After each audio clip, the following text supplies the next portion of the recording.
and welcome to what's coming up in July. Now, I am taking part in something called Don't Die July, and this is run by Noah over at the Bookworm and Ven over at Ven's Book Corner. And this is where we have a bingo card, and we read horror all month and see if you can get a bingo. It's a bit of fun. And it's horror, so I thought, why not? So I haven't picked out the books that I'm going to read yet, so we're going to do it now. I'm going to read All the Devils by Caitlin Wilson. Now this is the first book in a duology. I do have the second book down on the shelf. This is the blurb. Hell is empty and all the devils are at Ravenswood Academy. Andy Emerson knows she must come to terms with a life without her sister Violet. But on the day of her funeral, Andy is shocked to discover one thing. The person in the casket is not her sister. Violet is alive. Convinced her sister's elite boarding school is covering up the truth, Andy enrolls at Ravenswood Academy to discover what really happened and find Violet. The school is as beautiful and haunting as the students within it, and Andy learns that it's not just good grades that drives these pupils. Something much darker is at play. After discovering a cryptic note from her sister, Andy must follow a set of clues to unlock the truth.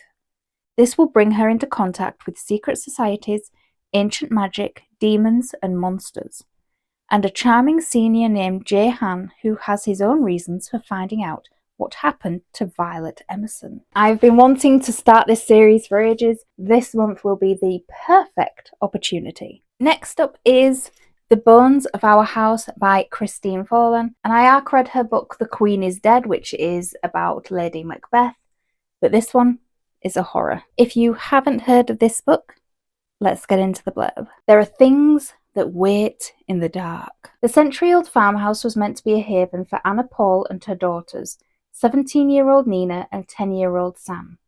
It was meant to be a fresh start following her bitter divorce from her unfaithful husband, and an opportunity for Anna to rebuild and strengthen her fractured bonds with her girls. Instead, the terrifying and violent events that occurred there ended up splashed on the pages of tabloids and newspapers, following Nina into her reclusive adulthood. Anna, Nina, and Sam are subject to the darkness in their new home, one that feeds on the pain and fears provided by the Paul women. The shades that hide in this darkness will test the delicate fragments of the family's sanity and leave at least one body in its wake. And we can't have a horror month without my favourite author, Stephen King, and I am starting sort of at the beginning. We've done Night Shift, and this month we will be doing Carrie. So if you have been living under a rock and you don't know the blurb to this book, I love it, it's so shiny. They're bringing out a Green Mile version of this in the next month or so. Love it. Anyway, the quick little blurb of this. Carrie White is no ordinary girl. Carrie White has the gift of telekinesis. To be invited to prom night by Tommy Ross is a dream come true for Carrie, the first step towards social acceptance by her high school colleagues. But events will take a decidedly macabre turn on that horrifying and endless night as she is forced to exercise her terrible gift on the town that mocks and loathes her. I have read this so many times and I still love it, so yes.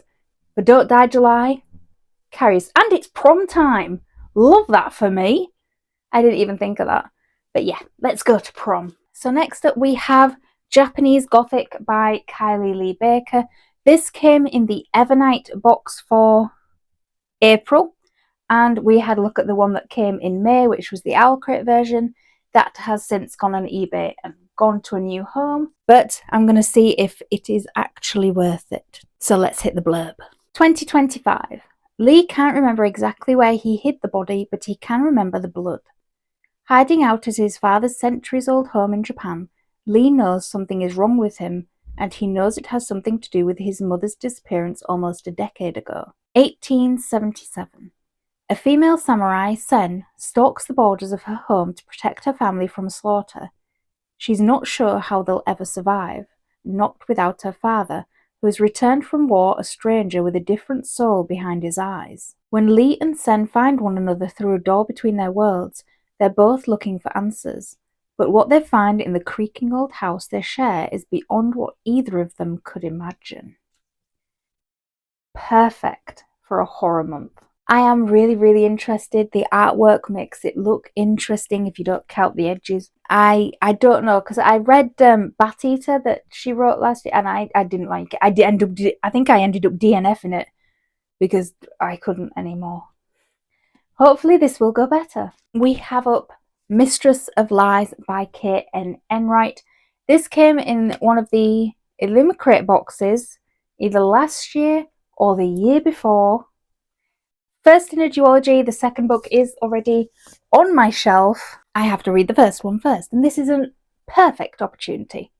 So let's get into the blurb if you haven't heard of this book. Fate is a cruel mistress. The daughter of a powerful but disgraced blood worker, Shan Leclerc, has spent her entire life perfecting her blood magic, building her network of spies and gathering scraps of power. Now, to protect her brother, she assassinates their father and takes her place at the head of the family. And that is only the start of her revenge. Samuel Hutchinson is a bastard with a terrible gift. When he stumbles upon the first victim of a magical serial killer, he's drawn into the world of sorcery and intrigue he's worked so hard to avoid, and is pulled deeply into the ravenous and bloodthirsty court of the Vampire King. Tasked to discover the identity of the killer cutting a bloody swath through the city, Samuel, Shan, and mysterious royal blood worker Isaac find themselves growing ever closer to each other. But Shan's plans are treacherous, and as she lures Samuel into her complicated web of desire, treason, and vengeance, he must decide if the good of their nation is worth the cost of his soul. Mistress of Lies is a darkly seductive romantasy debut with a villainous, bloodthirsty heroine who finds herself plunged into the dangerous world of power, politics, and murder in the court of the Eternal King. Yes, look at this art and the edges and everything. Look at this, pretty. But yes, I haven't got around to reading it yet, and July will be the perfect month to fix that.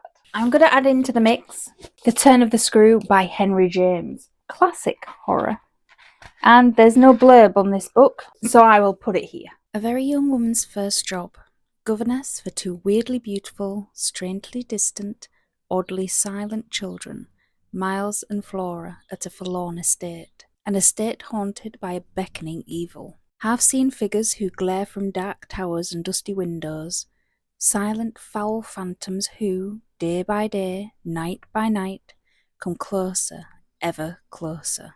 With growing horror, the helpless governess realizes the fiendish creatures want the children, seeking to corrupt their bodies, possess their minds, own their souls. But worse, much worse, the governess discovers that Miles and Flora have no terror of the lurking evil, for they want the walking dead as badly as the dead want them. So yeah, these are my reading plans for Don't Die July. Hopefully, I will get through these and more, but you never know how it's going to go. So yeah, hopefully I will be able to cross some things off the bingo card. If you want to play along, you can play along down in the comments, or take a screenshot of the bingo card and play along on your own channel. I love horror, it's my comfort genre, and I think with these books I'm going to have a very good month. But let me know your thoughts down in the comments below. Have you read any of these? What books would you pick for Don't Die July? And until next time, keep